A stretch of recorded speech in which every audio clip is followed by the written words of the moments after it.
मुल्ला नसरुद्दीन की कहानी। हाथ की चूड़ियां और दाढ़ी के बाल। एक दिन बादशाह अपने महल की छत पर बैठा हुआ था। उसके पास ही खोजा मुस्तैदी के साथ खड़ा था। अभी थोड़ी देर पहले ही दोनों में किसी मसले पर विचार विमर्श हुआ था, जिसमें खोजा ने बादशाह को अपनी राय बताई थी और बादशाह ने खोजा की राय पर रजामंदी जाहिर की थी। तभी बादशाह ने उस मसले से अपना ध्यान हटाया और अचानक खोजा से पूछ लिया, खोजा, ये राजकाज के मसले तो कभी खत्म नहीं होंगे। क्यों न कुछ देर के लिए ध्यान राजकाज से हटाकर हंसी ठिठोली की ओर लगाया जाए। आप हंसी ठिठोली के रंग में हैं, आलमपना। खोजा भी मुस्कुराकर बोला, मुझसे कुछ सवाल करना चाहते हैं तो करिए। बादशाह बोला, खोजा, अभी कुछ वर्ष पहले ही तुमने शादी की है। तुम अपनी बेगम का तो ख्याल रखते ही होंगे। हाँ जहांपना, अपनी बेगम को भला कौन नहीं चाहता। तब तो तुम जरूर ही यह बता सकोगे कि तुम्हारी बेगम हाथों में कितनी चूड़ियां पहनती हैं। खोजा खामोश रहा, उससे कोई जवाब देते नहीं बना। लेकिन बादशाह था कि उसे छोड़ना नहीं चाहता था। उसने फिर से पूछा, बताओ खोजा, तुम्हारी बेगम हाथों में कितनी चूड़ियां पहनती हैं?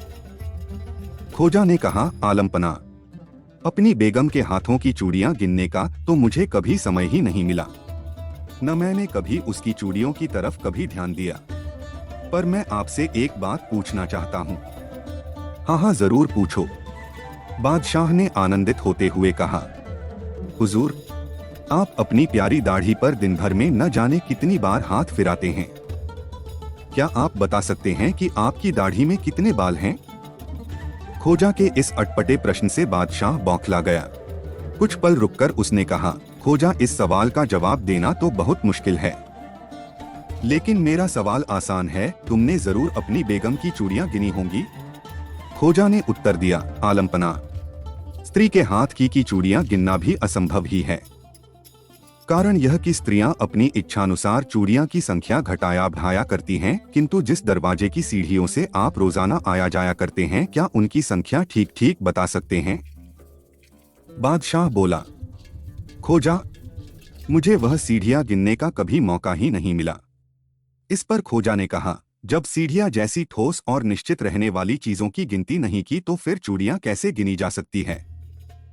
खोजा के ऐसे तथ्यपूर्ण उत्तर को सुनकर बादशाह खुश हो गया। उसने खोजा को पुरस्कार दिया और भविष्य में भी ऐसे तर्कपूर्ण उत्तर देने की शुभकामना दी। अन्य शानदार कहानियों के लिए चैनल को सब्सक्राइब करें। कृपया लाइक करें और कमेंट करें आपको कहानी कैसी लगी।